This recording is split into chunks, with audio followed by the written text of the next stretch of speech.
Salam damai, salam bahagia selalu. Semoga keselamatan atas kalian semuanya. Hidup di dunia sampai akhir dunia. Ketemu lagi dengan Cak Don, tukang membaca pengalaman rohani teman.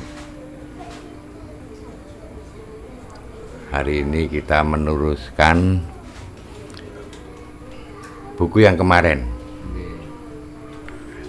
buku dari Tuhan Pemberi Arah, yaitu konsep yang memang sengaja diturunkan di akhir zaman. Konsep itu bernama pemberi perintah kepada Tuhan. Isinya seperti kemarin, jangan terjebak bahasa-bahasa sedikit menggiurkan bahasanya ya, atau mengejutkan kita semua. Oke, langsung ke bukunya. Judulnya Konsep.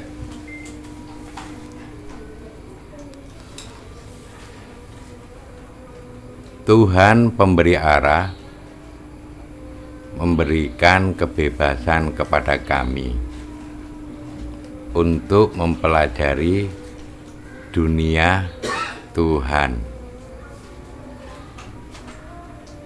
Kaminya siapa? Konsep. Hal itu kami manfaatkan untuk mengajak mereka-mereka yang mempunyai kesempatan mendampingi para Tuhan untuk bersama-sama memecahkan apa yang menjadi kegundahan Tuhan. Ternyata para pendamping Tuhan lainnya juga ada yang merasakan hal yang sama seperti kami. Pendamping-pendamping Tuhan itu mungkin mempunyai pola-pola yang sama, mempunyai rasa yang sama, karena sering berada di wilayah Tuhan, sering merasakan apa yang dirasakan Tuhan, sering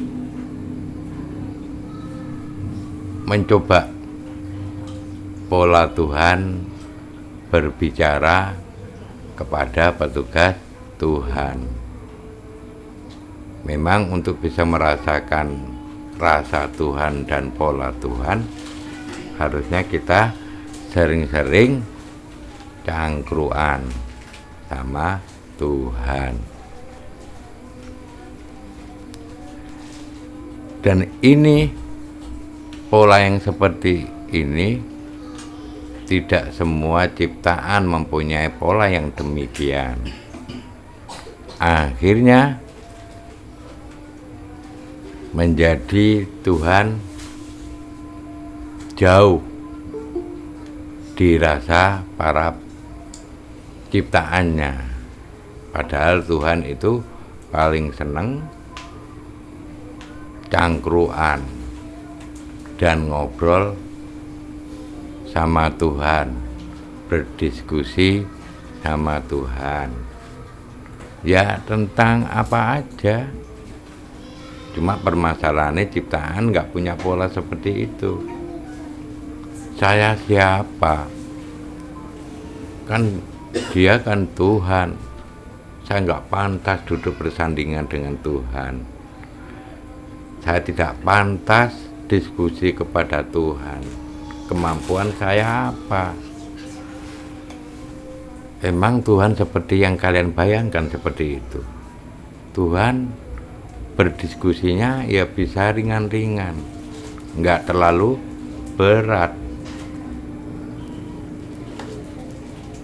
Nah, mungkin konsep ini juga merasakan yang dirasakan oleh petugas Tuhan yang sering cangkruan.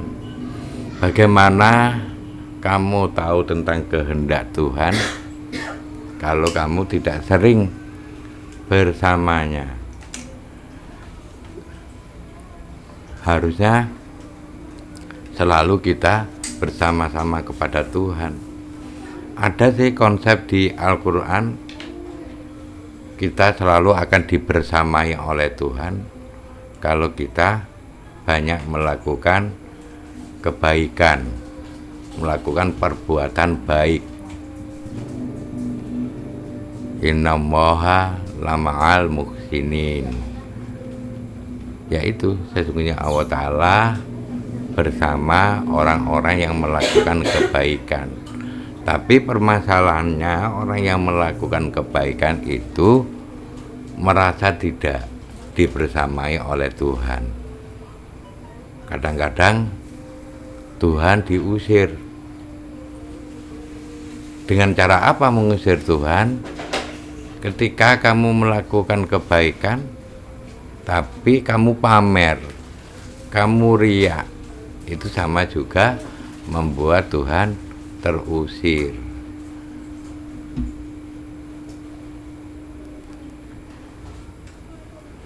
Ya, itu salah satunya cara mengusir Tuhan, dengan marah-marah, termasuk sering mengusir Tuhan. Jadi Tuhan itu sampai sulit terhubung dengan ciptaan, karena ciptaan sering tanpa disadari mengusir para Tuhan. Seperti itu. Kembali ke tulisan, kami hanya menampung dan saling berdiskusi apa yang harus kami lakukan untuk para Tuhan, sehingga kami seakan membentuk suatu kelompok di dunia para Tuhan. Apakah konsep-konsep Tuhan ini juga sering berkumpul di dunia Tuhan? Atau mungkin sama petugas yang lain sering kumpul di dunia Tuhan. Jadi seakan-akan itu satu kelompok yang ada di dunia Tuhan. Sedangkan, tulisan lagi, sedangkan para Tuhan tidak mengetahui. Tuhan Maha Tahu tidak mengetahui, sembunyi di dimensi Tuhan ini. Sedangkan para Tuhan tidak mengetahui, kami tidak pernah melakukan pertemuan. Namun kami saling bercerita dari satu pendamping ke pendamping yang lain. Ini bagus, bisa dicontoh untuk siapapun yang mendampingi Tuhan, ya sering bercerita dengan pendamping Tuhan yang lain. Kalau kalian sering suka cangkruan, ya bercerita-cerita dengan teman cangkruan yang lain. Mungkin dengan cerita-cerita tersebut kamu akan mendapatkan aneka pola pemikiran Tuhan, aneka pola perasaan Tuhan, aneka pola keinginan Tuhan.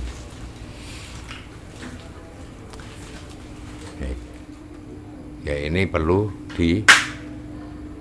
sering kalian bercerita. Begitu juga siapapun yang menjadi pendampingnya Raga sering bercerita. Karena Raga ketika ngobrol kepada orang A, obrolannya juga berbeda. Dengan B begitu juga, nggak mesti sama. Kadang-kadang sama, muatannya pun berbeda. Saya ulang lagi, sedangkan para Tuhan tidak mengetahui, kami tidak pernah melakukan pertemuan. Jadi kumpul-kumpul tidak pernah melakukan pertemuan.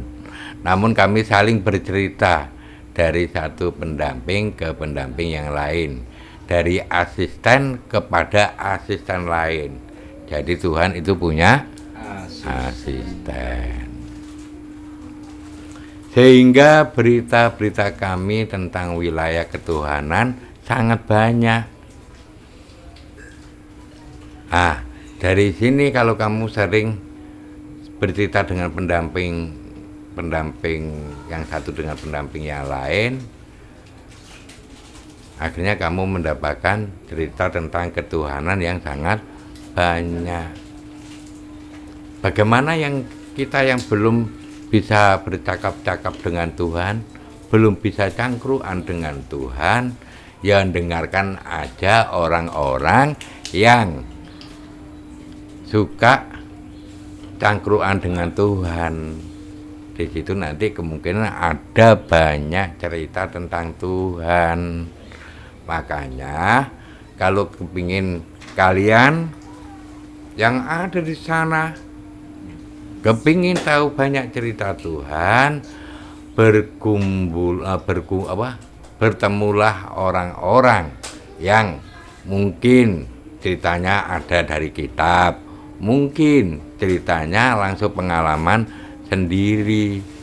Jadi kalau kita dari kitab aja itu hal-hal yang sudah diceritakan yang dulu-dulu tentang Tuhan. Bagaimana dengan cerita Tuhan yang sekarang ini?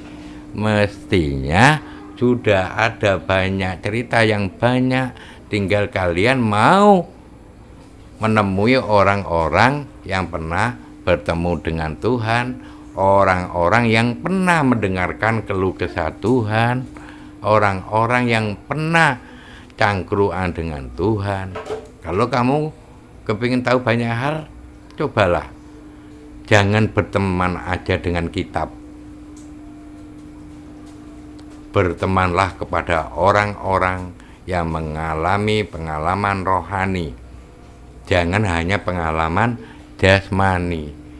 Kehidupan kita itu ada jasmani dan rohani.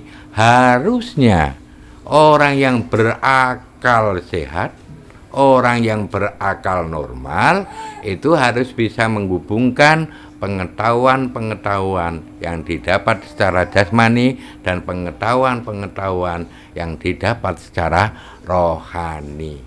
Kalau kalian cuma jasmani, maka pengetahuan secara jasmani, maka kalian akan menjadi orang yang kurang seimbang dalam hidup.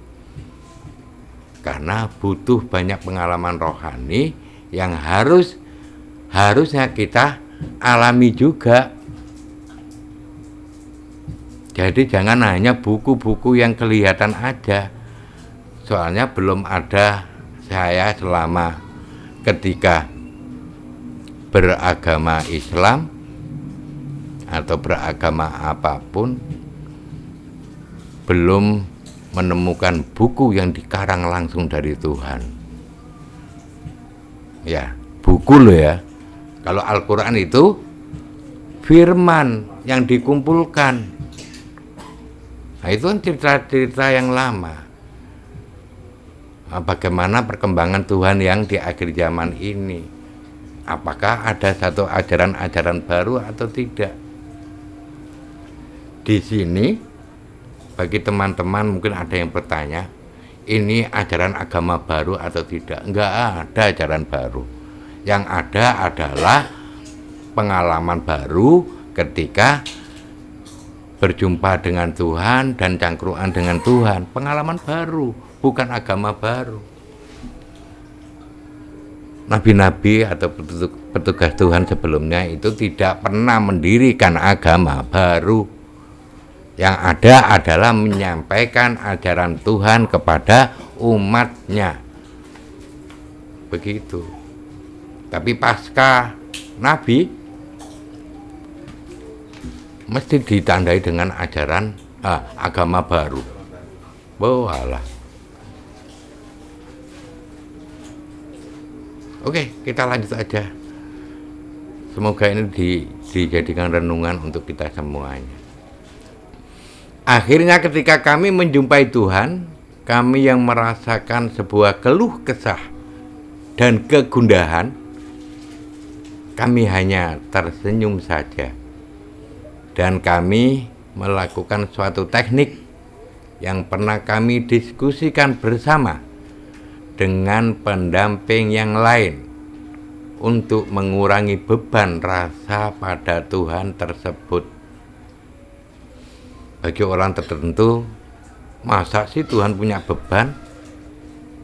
Kalau orang ada yang bertanya seperti ini, berarti orang itu sering mendapatkan buku-buku hoax, buku hoax. Dia tidak pernah merasakan atau bertemu atau cangkruan dengan Tuhan. Kalau kalian tahu bagaimana keluh kesahnya para Tuhan tersebut,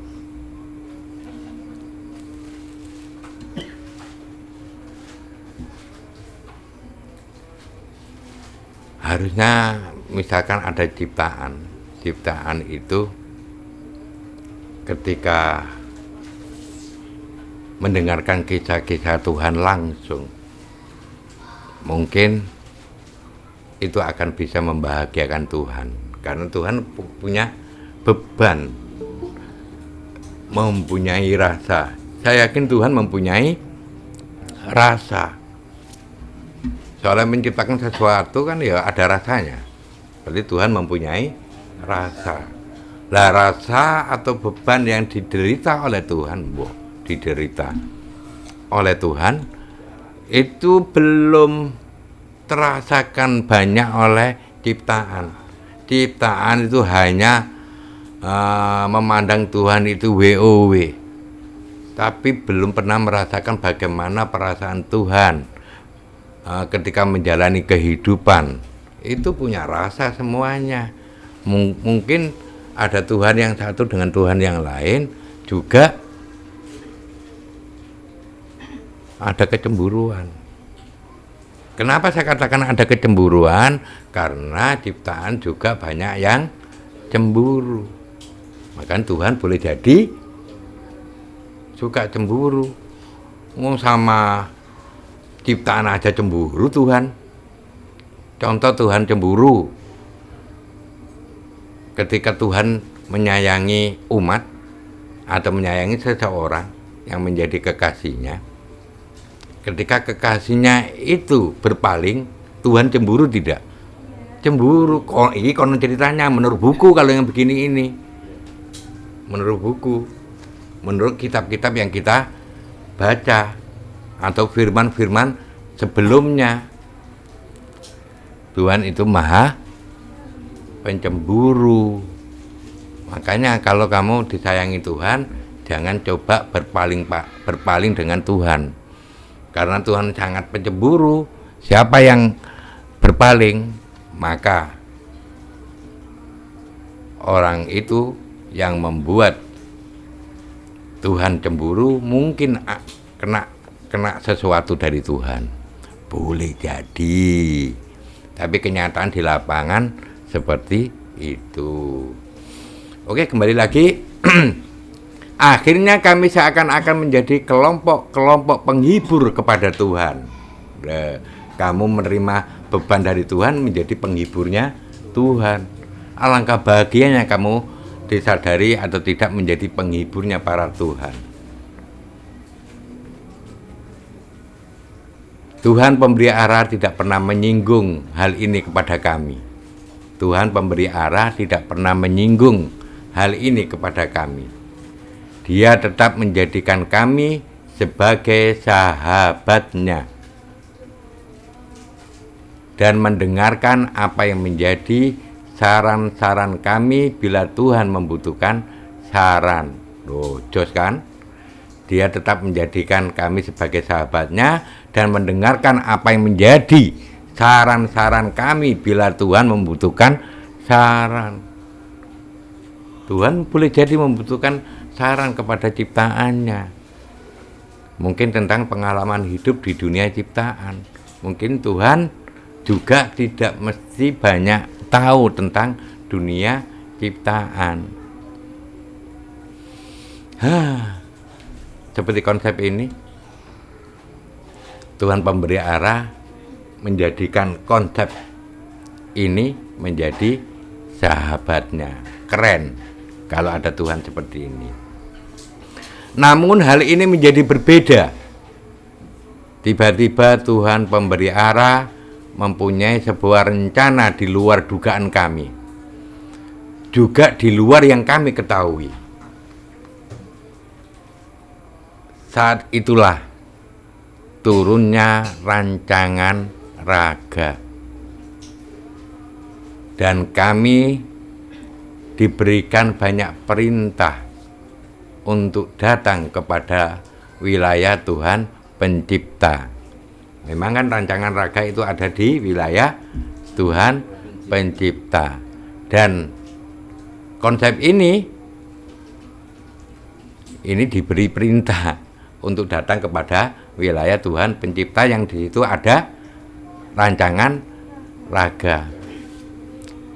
Entah mengapa saat itu kami lebih sering untuk diperintahkan masuk ke wilayah Tuhan Pencipta, sampai kita mempunyai sebuah urusan yang harus kami kerjakan berlama-lama kepada wilayah Tuhan Pencipta.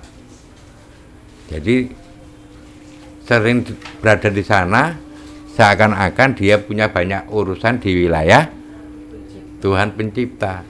Kami bertanya, mengapa tidak petugas lain saja yang mendapat perintah seperti ini? Sebab kami melihat sebelumnya kami sangat jarang untuk diperintahkan atas urusan-urusan di wilayah Tuhan yang lain. Memang konsep ini mulai diciptakan itu berada di wilayah Tuhan pemberi arah. Mungkin nampak berbeda ini ketika ada rancangan raga. Ada-ada aja cerita akhir zaman ini. Kalau kita nggak pernah ke sana, boleh jadi kita nggak tahu tentang cerita seperti ini. Oke, kecuali kami yang memintanya atau memohon izin kepada Tuhan pemberi arah. Ini bisa dikatakan bahwa ini adalah tugas pertama kami datang kepada wilayah Tuhan Pencipta atas suatu urusan. Kami berangkat dan menjalankannya.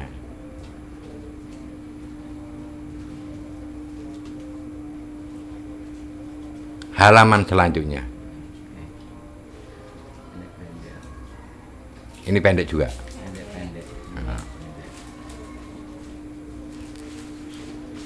Konsep perintah menuju Tuhan Pencipta. Jadi si konsep ini ada perintah menuju Tuhan Pencipta. Ceritanya bagaimana? Mari kita baca sama-sama. Saya aja yang membaca, kalian mendengarkan.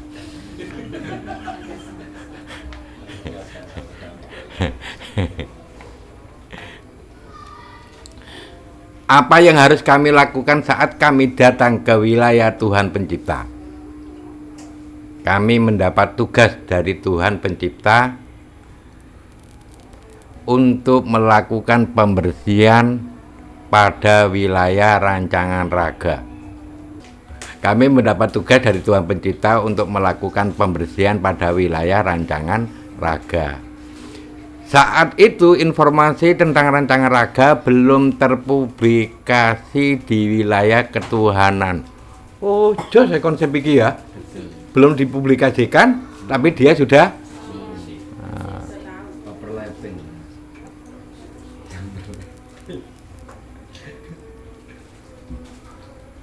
jadi sebagai konsep belum masuk ke rancangan raga dulu. Malah dia bersih di wilayah di seputar rancangan raga.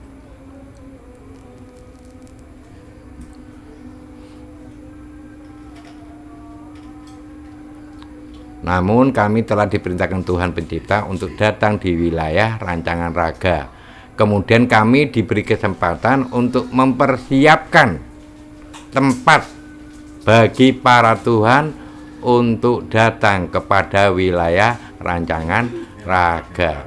Berarti ini tukang bersih-bersih sebelum Tuhan datang di wilayah rancangan raga. Padahal saat itu kami belum tahu siapakah rancangan raga. Begitupun informasi tentang rancangan raga pun kami belum mengetahuinya. Padahal kalau sudah tahu dia harus masuk ke rancangan raga. Kami belum pernah bertemu dengan rancangan raga. Di sana kami hanya menjalankan sebagai tugas pembersihan dan tugas penataan wilayah. Kami pun tidak mendapatkan keterangan atau penjelasan apa-apa dari Tuhan Pencipta. Jadi datang ke sana cuma nata-nata dan melakukan pembersihan di sana. Tapi jarang ketemu dengan rancangan raga.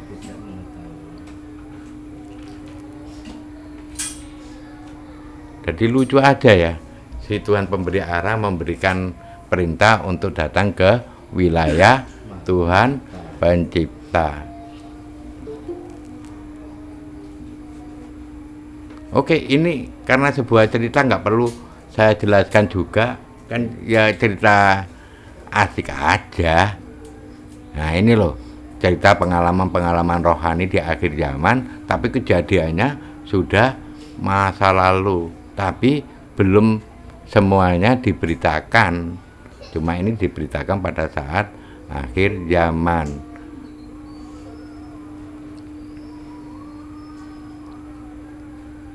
Kami pun tidak mendapatkan keterangan atau penjelasan apa-apa dari Tuhan Pencipta. Seusai kami menjalankan tugas, kami dipersilakan untuk kembali kepada Tuhan pemberi arah. Berarti gak nginep ini? Berlama-lama.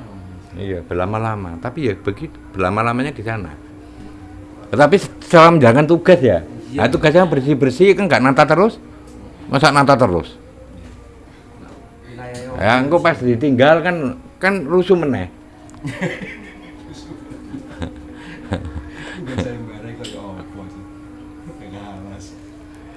Seakan Tuhan Pencipta merasakan kami adalah kewenangan bagi Tuhan pemberi arah. Ataukah sebenarnya Tuhan Pencipta tahu dan menyembunyikan dari kami saat itu? Perintah yang tidak biasanya diberikan Tuhan pemberi arah kepada kami dilakukan dalam waktu yang agak lama hingga selesai penugasan kami pada wilayah Tuhan Pencipta. Ternyata kami dipersiapkan oleh Tuhan pemberi arah sebagai wakil untuk dikirimkan kepada rancangan raga.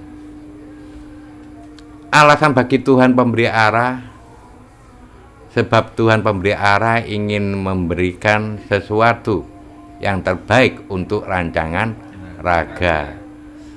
Dia memberikan kami sebagai hadiah untuk alam. Dia memberikan kami sebagai hadiah untuk alam. Jadi dimasukkan ke rancangan raga di akhir zaman nanti diturunkan itu untuk hadiah kepada alam. Berarti konsep ini sebagai hadiah untuk alam. Tuhan pemberi arah tidak memberikan keterangan pula bila kami akan dikirim menuju ke sana. Diam-diam Tuhan pemberi arah mengajak datang ke tempat yang dulu kita persiapkan, juga kita bersihkan. Diam-diam Tuhan pemberi arah mengajak datang ke tempat yang dulu kita persiapkan, juga kita bersihkan. Kami menyampaikan kepada Tuhan pemberi arah tentang wilayah tersebut adalah wilayah yang ditugaskan Tuhan Pencipta kepada kami. Namun Tuhan pemberi arah tidak seberapa berkomentar akan hal itu. Kami juga keheranan apa yang direncanakan oleh Tuhan pemberi arah yang belum kita ketahui itu.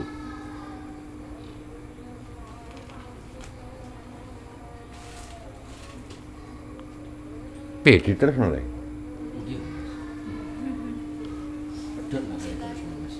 Oh, ini gak diterus pedot. Iya.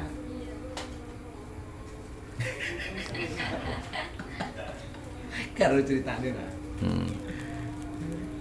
Oke, halaman selanjutnya. Berhadapan dengan rancangan raga. To be continue.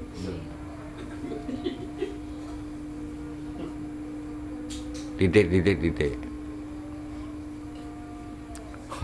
Buku model apa begini?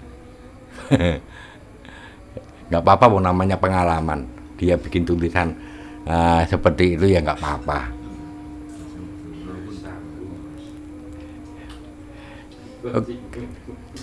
Ya, berhadapan dengan rancangan raga. To be continue. Saat datang kepada rancangan raga dengan suasana yang terik saat itu. Oh, berarti awan berarti. Enek matahari ini, kayak suasana terik ya. Berarti di wilayah Tuhan kok ada matahari juga berarti ini. Jadi tegang ya. Iya. Saat datang kepada rancangan raga dengan suasana yang terik saat itu. Mbok, metu keringetnya enggak sih konsep ini? Rancangan raga itu panas ya Mas. Ombo meneh. Apakah rancangan raga ini?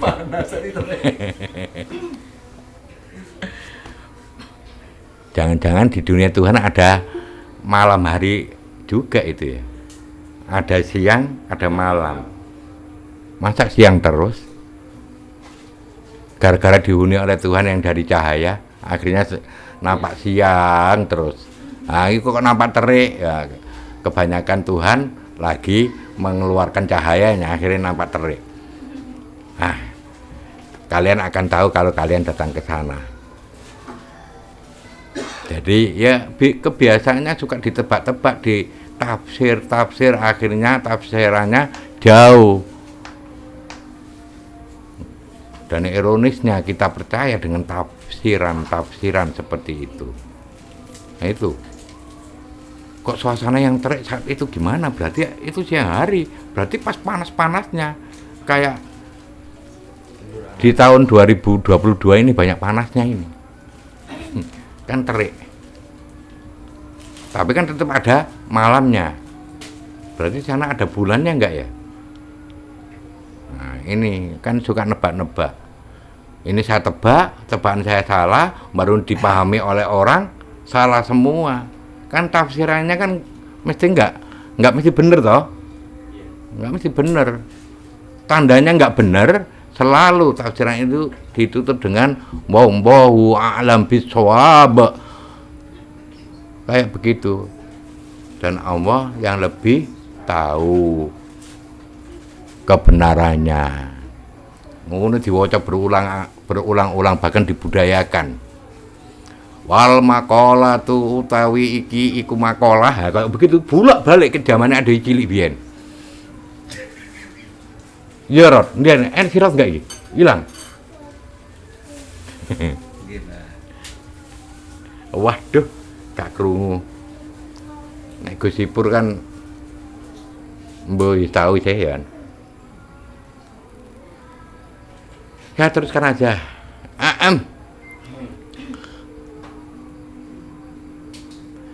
Saat datang kepada rancangan raga dengan suasana yang terik saat itu, bolak-balik kalau baca berulang-ulang ini ya. Gara-gara suasana yang terik itu loh. Tuhan pemberi arah berhadapan dengan rancangan raga. Dia menyampaikan kepada kami bahwa dia sedang mempelajari sosok yang sedang dihadapinya. Kemudian di depan rancangan raga juga Tuhan pemberi arah menjelaskan bahwa ada sebuah sayembara untuk para Tuhan untuk memberikan pemberian yang terbaik kepada rancangan raga. Sayembaranya itu berasal dari Maha Pencipta. Seakan-akan seperti itu, ya. Seakan-akan, padahal kenapa perlu disayembarakan?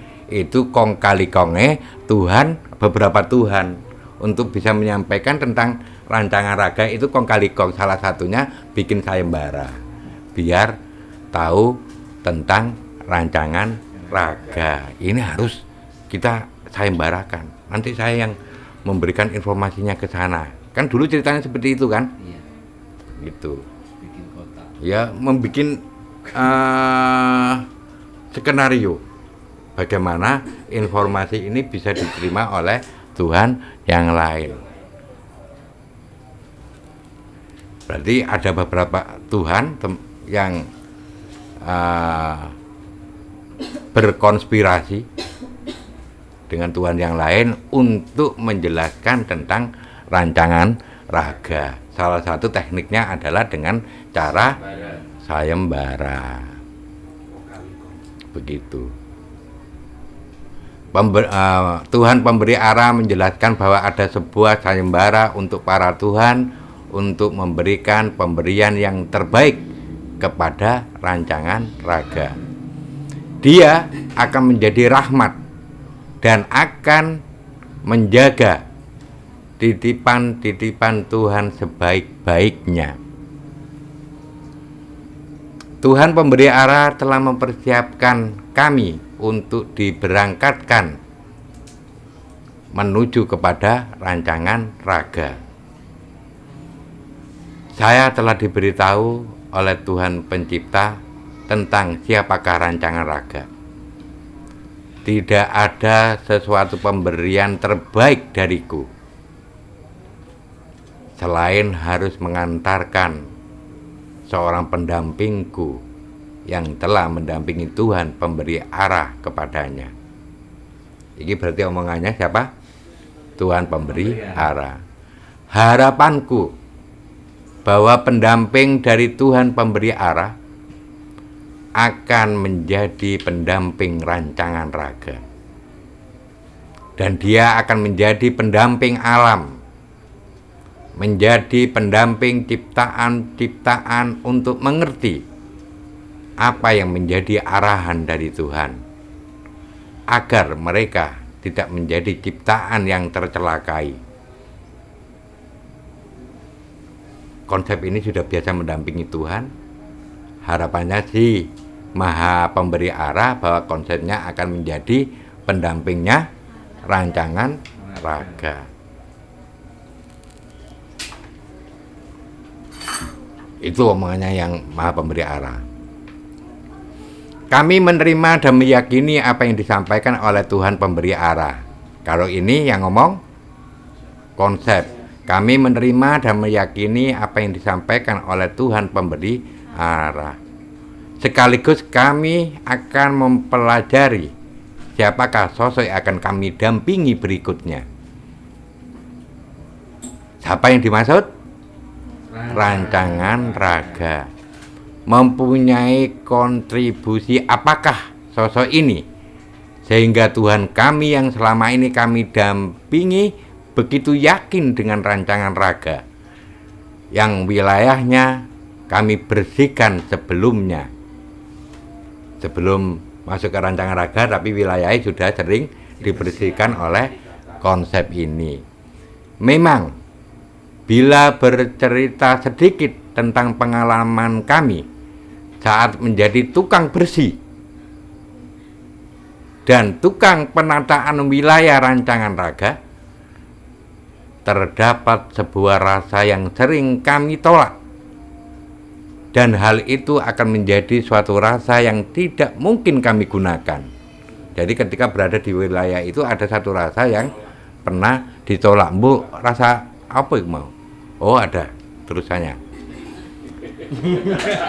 Rasa apakah itu? Nah, ya itu. Yaitu rasa melepas Tuhan. Kami akan menjadi sebuah pendamping yang akan banyak melakukan perintah-perintah kepada Tuhan. Kami menolaknya. Itu rasanya sih konsep ini. Rasa melepas Tuhan. Kami akan menjadi sebuah pendamping yang akan banyak melakukan perintah-perintah kepada Tuhan. Perintah itu rasanya yang ditolak. Ya, yaitu rasa melepas Tuhan. Kami akan menjadi sebuah pendamping yang akan banyak melakukan perintah-perintah kepada Tuhan. Kami menolaknya. Bersamaan dengan diberangkatkannya kami kepada rancangan raga. Kemudian saat itu juga Tuhan pemberi arah menyampaikan kepada rancangan raga bahwa kami telah diserahkan kepadanya. Segala yang menjadi urusan-urusan kami telah diserahkan Tuhan pemberi arah kepada rancangan raga. Ajarkan pendamping saya untuk menjadi pendamping rancangan raga. Begitu ceritanya. Gimana? Cukup sampai nih? Sampai nih yo? Bah? Wes, iki maca buku kok diincrit-incrit, ya nggak apa-apa. Iya. Ya, saudaraku, hari ini baru kita membaca pengalaman rohani teman saya. Semoga ini, cerita ini bisa menjadi bahan cerita yang lumayan unik dan menarik tentang akhir zaman. Memang ada satu konsep Tuhan yang dimasukkan dalam rancangan raga itu yang terdengar agak lumayan janggal, yaitu konsep tentang memberi perintah kepada Tuhan. Kenapa seperti itu? Kenapa konsep ini juga sampai dikonsep menjadi seperti itu? Boleh jadi konsep ini sudah terbiasa merasakan apa yang dirasakan Tuhan, sudah terbiasa menjadi tempat keluh kesahnya Tuhan, sudah terbiasa berpikir bagaimana Tuhan itu menjadi Tuhan yang tidak selalu dicaci maki oleh ciptaan, ya karena terlalu nggak taunya ciptaan tentang Tuhan. Semoga di akhir zaman keinginan Tuhan di akhir zaman bisa terwujud dengan salah satu konsep Tuhan yang ditaruh di rancangan raga. Semoga kalian tidak apa-apa dan tidak bingung dan tidak menjadi orang yang selalu bertanya-tanya, ini agama apa, ini ajaran apa. Ya, yang jelas ini pengalaman rohani teman saya, bukan ajaran apa-apa. Tapi suatu saat kamu akan tahu titik kebenaran di akhir zaman, apakah ini benar atau tidak. Salam damai, salam bahagia selalu. Semoga keselamatan atas kalian semua, baik keselamatan pikiran maupun keselamatan rasa.